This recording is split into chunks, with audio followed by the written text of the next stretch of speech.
What's good, everybody? Welcome Chip, inside chip. the green room. This is the 3, 2, 1. What's good, everybody? Welcome to Inside the Green Room with Danny Green. I'm Chip. Harrison Sanford. We are going to talk about everything that's going down in the NBA playoffs and look ahead to the NBA offseason.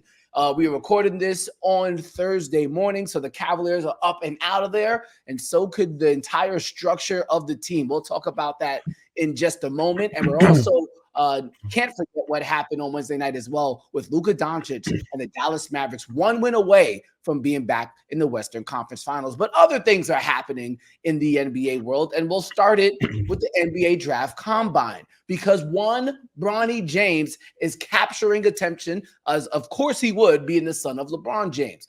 Some notable things that have come out of the NBA Draft Combine, Danny. Number one, that Bronny James, despite being listed at 6'4" in multiple media guides, is actually only 6 feet. But he does have 6'1". They have 6'1", with almost 6'2", 6'1". basically 6'2" without shoes. But we don't walk around the earth without shoes. So I don't understand why they do these measurements. It makes no Yeah. sense to me. So basically, he's 6'3". He's not 6'4". He's 6'3" with shoes on, probably. But without shoes, he's 6'1" and 3/4. He's 6'2". But he's 6'3". So that's why they listed him at 6'4". They gave him the extra inch at college or whatever. But come on now. Measuring without shoes, we don't play basketball without shoes. That is fair. That's 100% right. That is definitely something to be noted. With that being said, as we look around the NBA landscape here and looking at the NBA Draft Combine, we're seeing reports that certain teams are interested in drafting Bronny James. And obviously, there's always going to be some heat towards Bronny James because there are players who many other people think are more deserving because they perform better in high school, because they perform better in college, but obviously they don't come with the James last name. Danny, first and foremost, looking at Bronny, let's just ask it. Do you think he's worthy of a draft pick? And if so, what can you see him doing potentially in the NBA? I think so. I said, when I look at the draft class, it does not look strong. And mind you, to be fair, I haven't followed closely enough with the youth or the younger. I've only seen some of the college basketball. I don't know what's going on overseas as much. So I don't know the prospects as well as I have in the past. But looking at the prospects, it doesn't look like a great draft. It seems like top heavy, like most drafts. Your first 10 to 20 picks are really solid players, are good. Tops, maybe 6 are really, really good. Then after that, it's open field. So if you're end of the first round, early second round, I think so. Do I think he's NBA ready yet? Maybe not, but I think he can grow into it. He has the tools. He's an athlete. It's things you can't teach. He has a high IQ.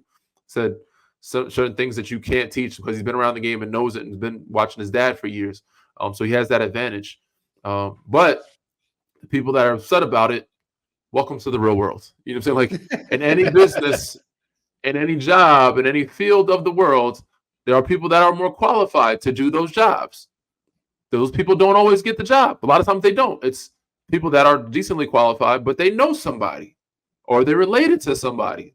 That's in any business. Real estate, fucking flying planes, doctors, dentistry, like opening your own practice, getting certain rules to be passed. Like certain people get unfair advantages because of who they know. You know what I'm saying? That's just how the world works. So for them to be upset or think it's crazy, it's not crazy.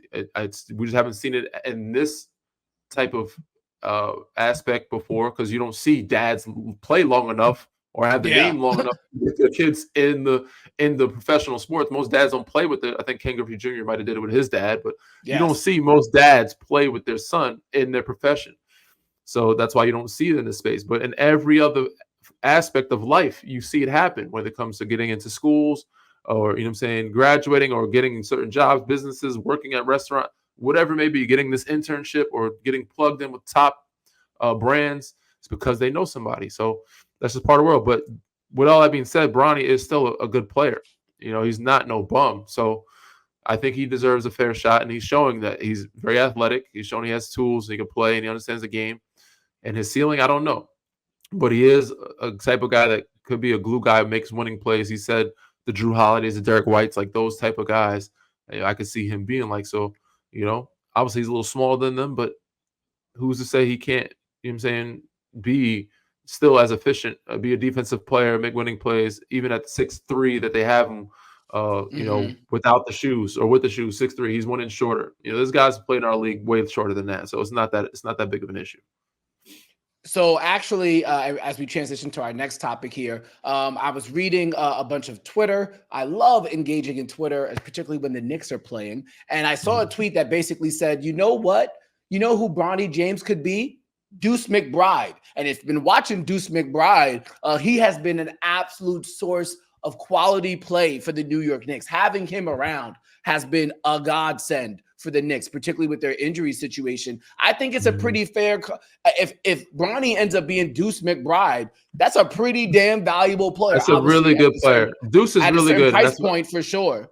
Yeah, and it's for definitely. And some people might see that as disrespectful because how good Deuce has been, but he wasn't that always. He built up to be that, and I think Bronny could build up to have a more consistent jump shot. You know what I'm saying? Like quicker trigger, like his trigger maybe not be as quick, but Deuce is a really good, quick trigger shooter, get catch and shoot, get a flow, good explosiveness, and defensively can handle the ball. I don't know Deuce's height, but I think he might be a little bit bigger of a guard than Bronny is. Probably a little bit taller, but not too much. Yeah. So yeah, that's a good comparison, but it takes time, and he could be that. He might have developed some different skills at different things, or like I said, have those other things develop a little quicker, or like I said, have a quicker release. I think that's the biggest thing. People saying he can shoot it well. It's just the time that it takes for him to shoot it. So yeah, and Deuce has to jump on a shot. I don't know if Bronny jumps on a shot much on the perimeter 3 ball. I know on his pull up, he has a really good pull up, jumps very high on it.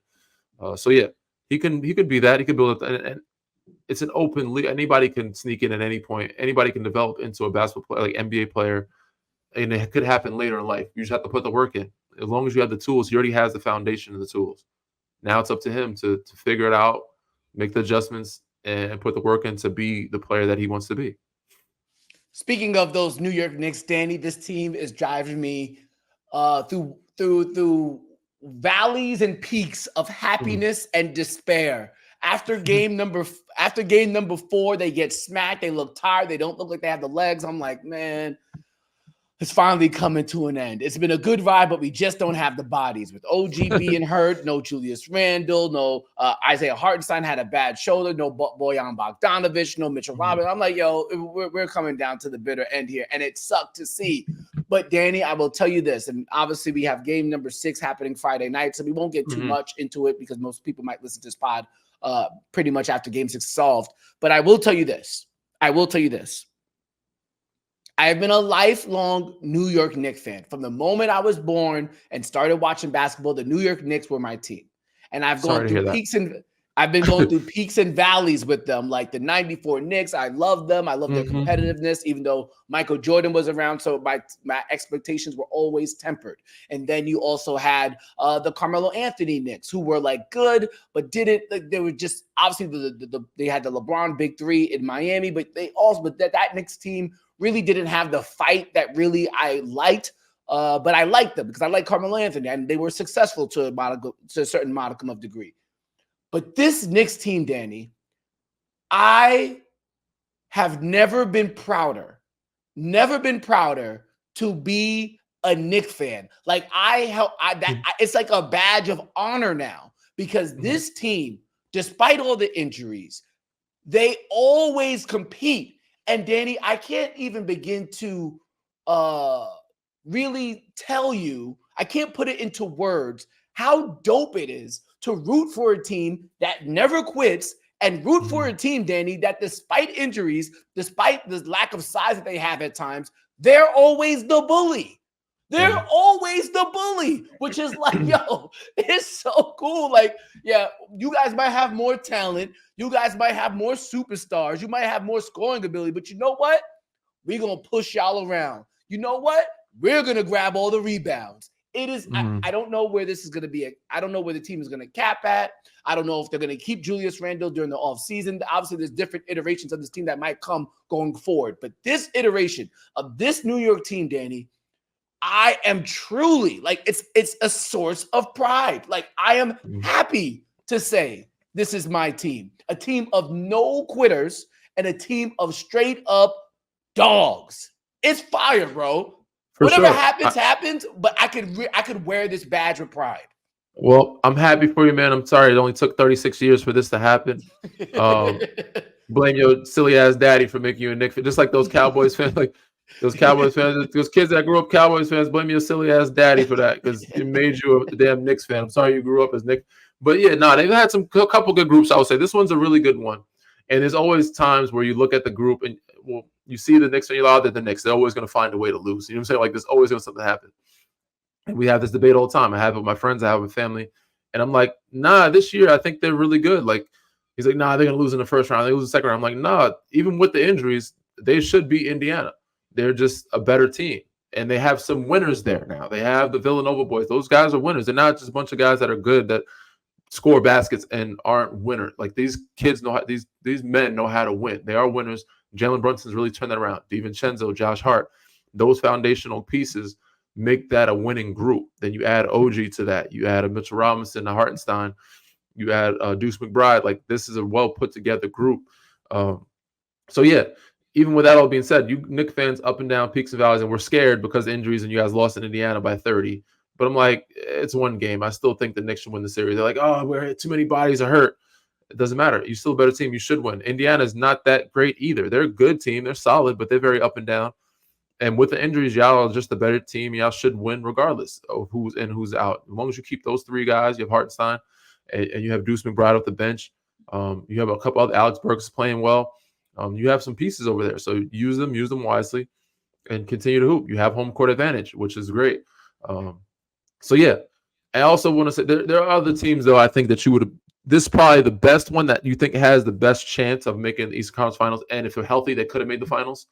It's not But even there a are chance. other teams. There's other teams that I think, if you look back, it was rocking. Like before Melo got traded to New York, they had Mari, Ray Felton. They was rocking. Even when they got Melo had a team with Jay Arnhem. They were still rocking. So like you were happy to be a Knicks fan then too, for sure. But this is probably the time where it's like you can confidently say this team is good. They're a contender. We have some winning players, and there's something to talk about. And there are people believing in it. It's not a fluke like Draymond may say. I think this is a good team, and I don't think this is a fluke, especially being in the East. They may not be a number 2 seed, but they're definitely a top 4 or 5 team.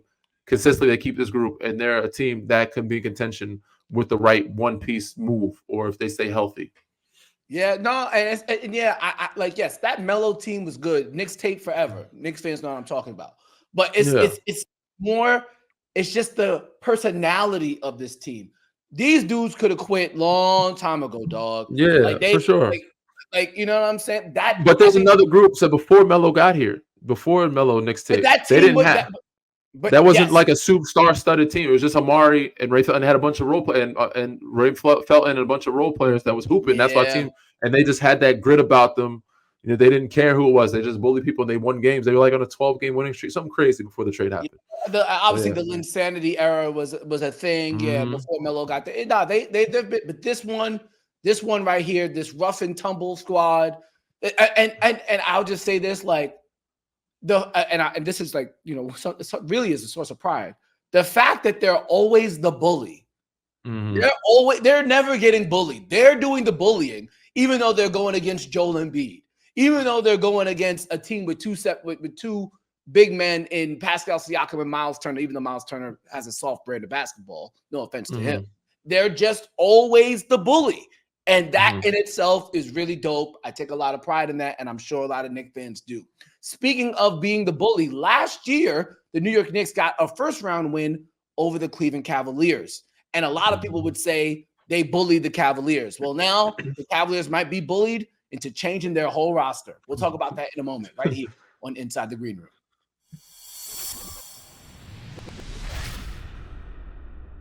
We are back with Inside the Green Room. You guys already know the vibes. If you're listening to us on the Audacy podcast app or any podcast app that you use, go over to YouTube. And if you're watching us on YouTube, you can use any podcast audio app that you use while you're on the go. Give us a 5-star review, all the likes, all the subscribes. You guys know the deal. You watch enough podcasts or listen to enough. You know what we need.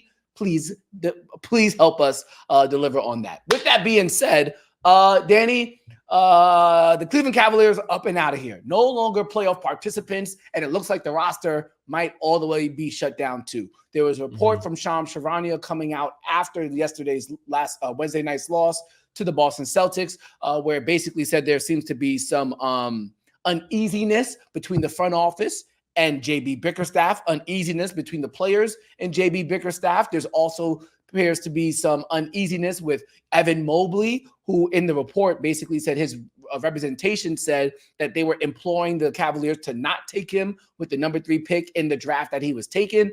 There's obviously the big time situation here with Darius Garland also in that report. It was reported that potentially Darius Garland might want out, particularly if Donovan Mitchell resigns, because it chops in to his production. And then obviously the big elephant in the room, Donovan Mitchell is up for a contract extension. However, Donovan Mitchell, being at age 27 now, is out for a legacy. And this team that my bad, before I even get to Donovan Mitchell, there's also Jared Allen. Jared Allen, who did not participate in these Eastern Conference semifinals.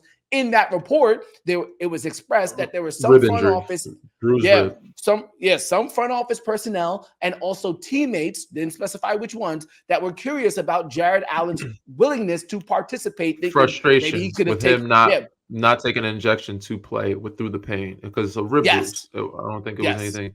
I don't know the severity of it, but to them it didn't seem major for you to sit out a full series basically, because more than half of the Orlando series and then the Celtics series basically, right? Like half the Orlando series and the Celtics. So basically a series and a half basically. Yeah. So you got that. And then obviously the Donovan Mitchell issue, who is eligible for a contract extension, and even if the team seemed like they were on pace to get to an NBA Finals, it still wouldn't make the most financial sense for Donovan Mitchell to sign the contract extension, because it's in his best financial interest to become a free agent in 2025 when the new CBA kicks in and get even more money. So now the Cavaliers are going to be pressed, because if he does not sign the contract extension this offseason, which I don't think it doesn't make a lot of sense to, then there's a chance of losing Donovan Mitchell for nothing. And if you're a wise franchise, you just can't do that. So many twists and turns, Danny.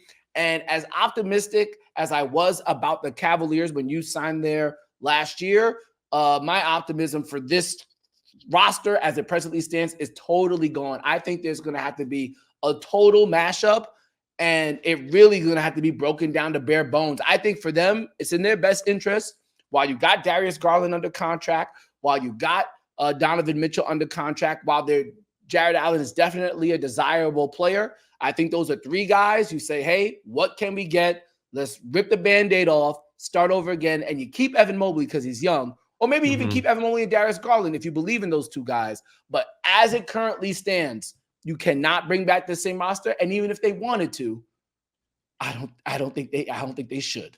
What are your thoughts on the Cavaliers' future? I mean, when you break it down and you listen to your words, is a common denominator there.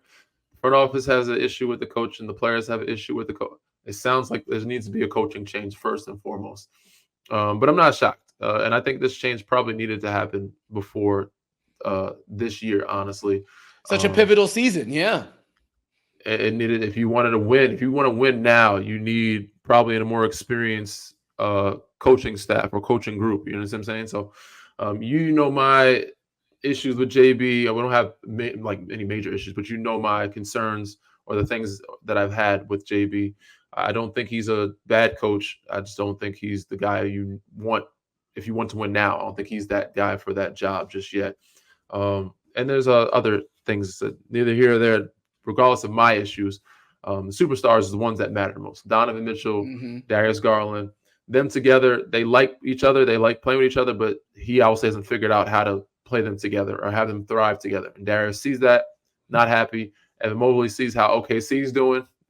We urge you not to get picked by that. I could have been in OKC. We could have been winning, playing well. I could have been thriving. I could have been developed even more, even better.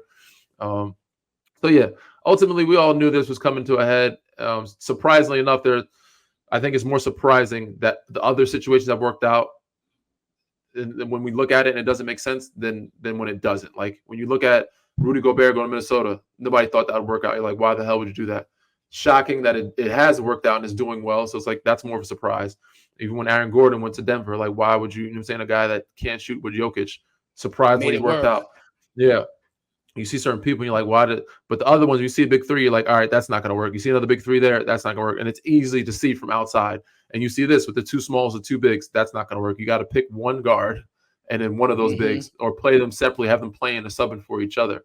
So ultimately, yes, either trade everybody and start over fresh and try to be OKC, or keep two valuable pieces and build off those two guys. And that's obviously Donovan. I don't think is too happy and doesn't want to stay there. So keep Darius, let him go back to the Darius he was before Donovan got there.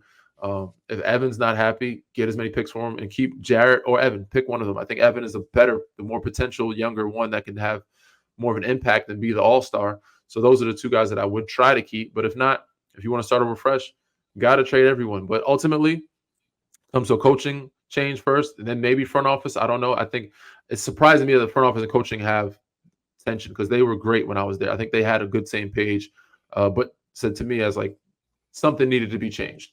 And if they're having issues or some tension with the coaching staff, and then the players are having issues with the coaching staff, and it seems like a lot is coming out all at once because of these things and the frustration. Obviously, when a loss happens, but the way they lost, the injuries, certain guys not stepping up, and I think a lot of guys sat out because they just didn't care to fight. You know what I'm saying? Like, and that comes with your teammates, that comes with your coaching. It's probably coming down to coaching. If you don't believe in your coaching staff, or if you're frustrated with them, it's like, all right, cool. I said, I'll play when I'm really, really healthy. If I'm not really healthy, then I'm going to wait by my time until it's time for me to get out of here. So, and they said, if you wanted happier superstars or happier players, that change probably should have happened a year ago, honestly. And I will say this. I think it's time to break that thing up. You could be optimistic that maybe you could make another run in the Eastern Conference because of how weak it looks, but everything changes in one off season. So it might just be best to get what you can. With that being said, though, Danny, I will say this. You dumbass snap. Go ahead. I will say this, though. The trend that we're having now, and I understand this is how it just goes, but the trend that we have now when a team gets knocked out of the playoffs, for it immediately to be pointing towards the coach is kind of wild to me. The Lakers lose, all of a sudden Darvin Ham under fire. The Phoenix Suns lose, Frank Vogel article out moments after. Cavaliers lose, article out about JB Bickerstaff moment after. Now, it's not saying that these reports aren't warranted and they're not valid and the things that are in them are not true, but it's just it's as a guy who's worked in media before, it's just I'm working in media now, obviously. It's just interesting how the PR game is played when teams lose. Lakers lost, and all of a sudden, let's focus on Darvin Ham, not focus on maybe how other players could have played better. Or the front office. The last people or the front office. Yeah. It's like, all right, let's look here. Let's look at. They look at the players first, or look at the coaching second, back to the players, coaching, and then they look at the front office last. Like, you know what I'm saying? That's the beauty of being in the front office. You don't get fired for 5 or 6 years before they look at everything else. But I think this is all built up tension that's been happening. They don't want to release this information until the season's over. Like, I think this is frustrations that players have had throughout the years or year. Sure. And it's like, all right, during the playoffs, we can't let this happen. But once it comes out, once we lose, once it comes out, and for Cleveland to have that many guys sitting out, man, in the playoffs, but still fight. They showed a lot of character, but it's crazy to me. It's like, yo, what are these injuries? The playoffs is like, yo, unless you're really hurt, you're playing. You're going to find a way to be on that floor until something pops, tears, whatever happens. But if there's soreness or bruise, it's like, what are we doing here? You know, like a strain makes sense. Okay, I understand the strain. Can't do anything about that. But certain issues, certain things, is like, you got to find a way to get on the floor. You find a way to be there for your team. So when I see that, that's a warning. That's a concerning sign that they just don't care to fight for the people around them or the people that is coaching them. So, and I said I don't think these reports are false. It's just the timing of it is always bad. But a lot of these changes could have happened prior to this year. Yeah, for sure. It's a wild, wild world in the coaching world in the NBA offseason. I think it's only going to get more popcorn worthy as teams get eliminated and we get to free agency, which should be very fascinating. Real quick, Danny, before we get out of here, Game 6, Mavericks versus the Thunder back in Dallas after Dallas took game number 5. Is the series over Saturday night? Are the Mavericks going back to the Western Conference Finals? Yes or no? Series is over, man. Both those series that are 3-2 with the Knicks and Dallas. Knicks is closing out in 6. Dallas is closing out in 6. That series is over. And tonight we'll get a chance to watch Minnesota versus Denver Nuggets, the champions, who I think are going to be 2-time champions by the end of this year. I did go with Boston earlier this week. because it said I knew Denver would make. I knew they would fight back and win 2 games. I wasn't sure if they win the series. I said whoever came out of that would win the series. I picked Boston because I just thought they were playing well, but it looks like Denver Nuggets going to be back-to-back champions. So Denver's going to close out tonight, and Knicks and Dallas are going to close out on their game 6s. Shall be a fun one, that is for sure. Thank you guys for tuning in to Inside the Green Room. We'll be back sooner than later. Peace, y'all. Read, rate, subscribe, review.